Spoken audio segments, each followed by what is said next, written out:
Sup everyone, I'm your female otaku and I'm going to review chapter 7 of The Promised Neverland.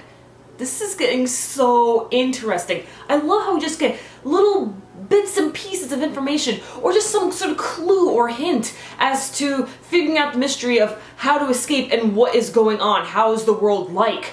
With Crone is very interesting. I love her too, man. With Crone, what she's trying to do is she's going to betray Isabella, because apparently Mama is one of the highest ranks for a human. At first I thought it was the highest, but then with Isabella we see that there is the title of Grandmother. I have no idea what Grandmother could do, because it seems like Mama can do everything. But maybe Grandmother is just like an overseer of Mama's work? I'm not too sure. We don't really have too much information with Grandmother, and Grandmother didn't really say too much. She was just kind of checking in on Mama, so I'm assuming she plays the part of overseer.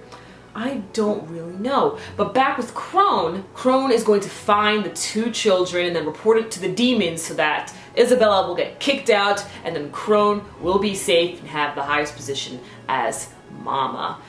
And apparently Mama is a very rare position to get, and there's not too many spots open to be Mama.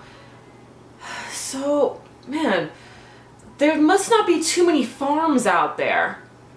So, I'm still going to assume that there's gotta be some sort of, like, rebellion of humans or something like that. Some sort of refugees with humans out in the outside world somewhere who haven't been caught by the demons, planning their rebellion and stuff like that. And then you have the humans who are captured, who, I'm staying with this fact that there's gotta be a breeding farm there. The captured humans who are in the breeding farm and who are over at the orphanage or farm. But then what are the other women doing? Like, what can we assume that Crone did before this? All we know is how her childhood was like, and that she was raised in the orphanage as well.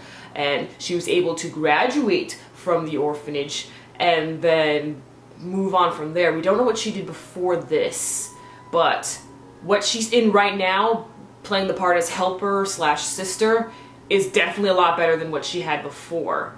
Crone is giving us so much information. I love this character so much, oh my gosh. Another important thing, we found out where the tracker is. In the ear. So I'm surprised that it wasn't actually the numbers on their necks. I figured that it was something like that, but nope, not really.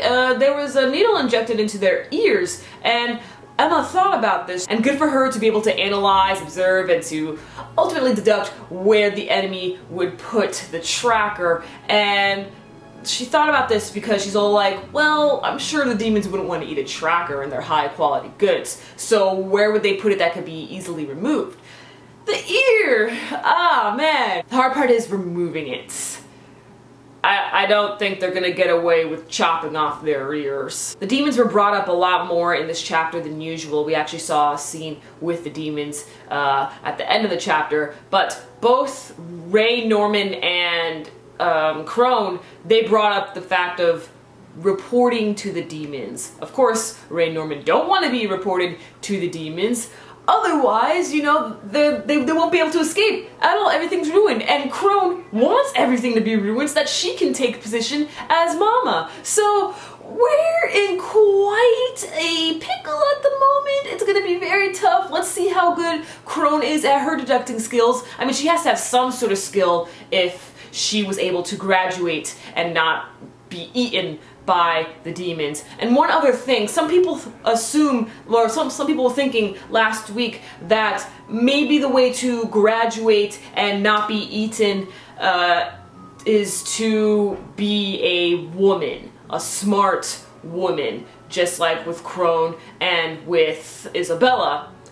However, I don't think that's the case, since the demons, like I believe I said this last week too, is that the demons, they are expecting 3, they even reminded you at the end of this chapter, 3 high quality goods. So obviously that's going to be Emma, Ray, and Norman. So although I would like to believe that Emma would be safe, it doesn't look like it. And that's all for this review, so let me know what you thought of this chapter and any other theories you may come up with. Catch me later as I review Re:Zero, Tales of the Mystery of the Cross, and Orange. I'm your female otaku, sayonara.